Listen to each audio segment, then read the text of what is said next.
Right guys, welcome back to another video. Today we're going to look at my Game Week 1 review so far and have a look at my plans for Game Week 2. If you haven't subscribed already, make sure you do that, it helps a lot. And let's get into it. So, as you can see on screen, 53 points so far this week with Pedro Porro to play. That puts me at a rank of 3.7 million, which isn't ideal by any means. But I don't feel like the team is actually too bad, so let's run through it. Henderson in goal, 2 points. I wasn't expecting too much more from him in this game. It was an away fixture against a tough Brentford team, so I'm not too fussed with that. I want him long term. I've got no plans to get rid of him at all. So yeah. Up next, Trent, fantastic game. He looked absolutely brilliant in that game and managed 8 points in that fixture, which is perfect. Obviously, he's going nowhere. Then we've got Dunk, who was probably a weak point, whereas quite a lot of other teams had someone like Kwanzaa. So I definitely got lucky in the sense that I had Dunk, where I wasn't really expecting too much. I wasn't expecting a clean sheet, but he's so good for going forward that I wanted him in the team. But yeah, I got lucky with obviously Kwanzaa coming off at half time and Dunk getting the clean sheet. He did get limited minutes. I think he came off in the 70-something minute, but that was, I'm pretty sure, just due to the fact that he didn't have much of a pre-season. He only played half a game in pre-season, so I think he'll be fine going forward, although I probably don't need him next week anyway. Then next we've got Saka, who was just brilliant. Him and Havertz linking up were just fantastic. He's going nowhere. Then Nkunku, obviously I'll talk about him when it comes to the Game Week 2 plans, but not ideal that he only got 57 or something minutes. And he played on the left wing, which again isn't ideal, but I'll talk about him in the Game Week 2 plans. Eze obviously had that free kick goal ruled out, slightly annoying, and he had plenty of other chances as well. I think he had 7 shots in the game. So he could have got a lot more points than he did. And then we've got Bruno Fernandes. Again, he could have got so many more points. He had, I think, over 1 XGI. He had 2 pretty big chances. So he could have done a lot more. But overall, pretty happy with him in the team. I don't think he'll be going anywhere. Then we have João Pedro, who got way more minutes than I thought he would. I was expecting him to get 60, 65, 70 minutes, something like that. But he actually got over 80 minutes, which I'm really happy with. Didn't get involved in any goals, but hit the post. And I didn't watch the game, but I think he looked fairly good. So quite happy with him. Again, the fixture wasn't exactly perfect. Everton isn't a bad fixture, but it's not the best. So I wasn't expecting loads anyway. I just like him going forward. Haaland, he was never a captain option for me this week, because I had Isak and Saka with much better fixtures. But Haaland got his goal, so pretty happy with that.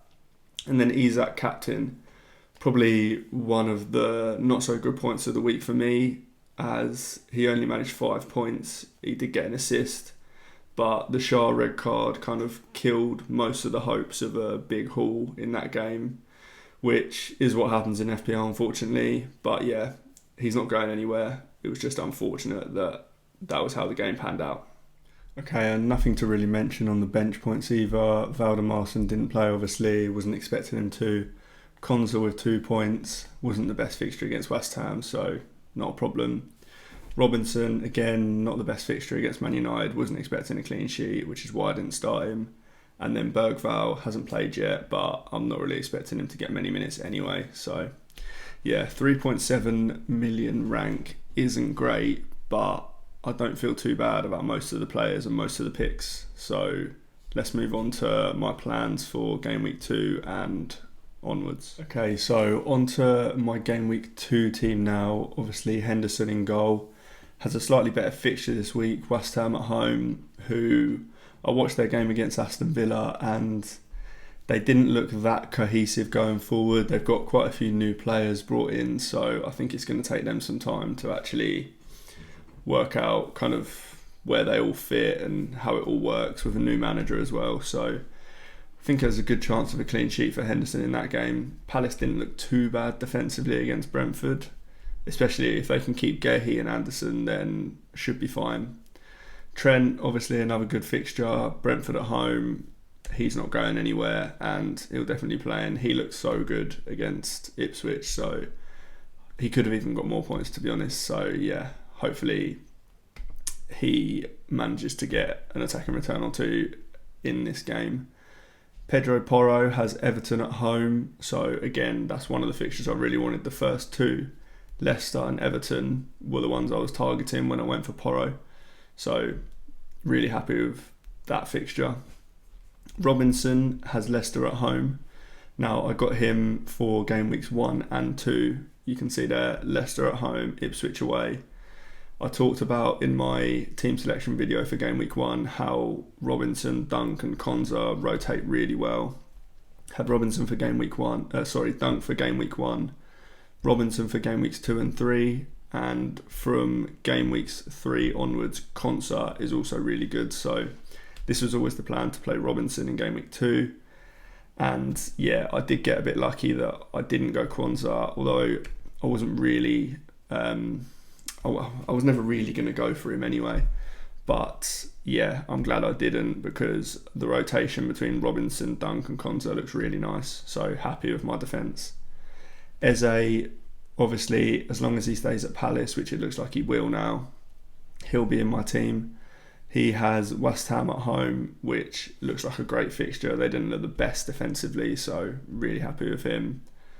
Saka obviously played fantastic against Wolves. He's got Aston Villa away, another good fixture. Bruno Fernandes has Brighton, a good fixture again. Bruno Fernandes is just 90 minutes on pens, and he even played as like pretty high up as a false 9, so he might not do that again now that Xerxes has kind of got minutes and is up to speed. He may start, but either way, wherever Bruno plays, he's good.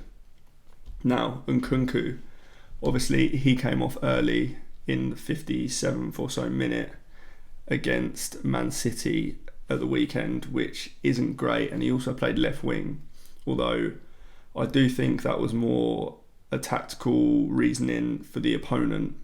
In pre-season, Nkunku mainly played as a 8/10, which I think he probably will do going forward. I think Maresca probably just wanted the security in midfield of Caicedo, Enzo and Lavia.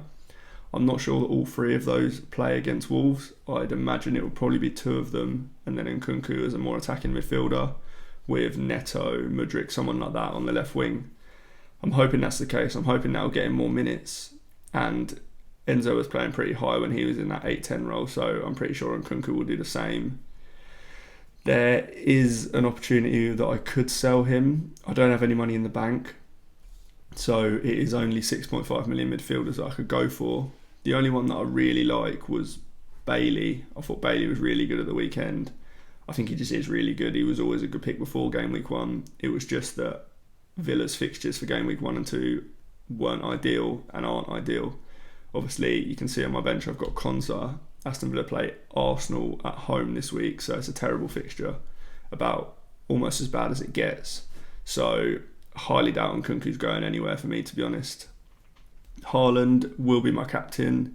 Plays Ipswich at home, is the best fixture you can pretty much get. Not much to say on him. Isak, Bournemouth away, another really good fixture, so looking forward to see what he can do with hopefully the whole team having 11 men on the pitch. And João Pedro has Man United at home. I do like that fixture. I think that Man United's defence isn't the best. Yes, they kept a clean sheet against Fulham, but I'm just not particularly convinced on their defence as a whole. So I do think that's a good fixture for João Pedro. I just hope he gets the minutes again. On the bench, Valdemarsson, obviously. Dunk has, obviously, Man United at home. Not a bad first sub to have. I don't think the Man United attack is really flowing. I mean, I've got Bruno Fernandes, so I'm hoping there is attacking returns for Man United, which is why Dunk is on the bench. Konza has Arsenal at home, was never planning to play him in this fixture, so he'll be second on the bench, and then Bergvall, who obviously won't get him any minutes. Now, I've run this team through the Fantasy Football Hub transfer suggester, which told me that I should roll my transfer, and that was what I was planning to do anyway. So if you want to see what Fantasy Football Hub AI suggests for your team for Game Week 2, then use the link in the description of this video. But yeah, unless something happens with Porro in the game against Leicester, then I can't see myself not rolling into next week. Okay, that wraps up my initial preview for Game Week 2 for my team. I will be doing a team selection video later in the week, so make sure you're subscribed to check that. But for now, I'll see you in the next one.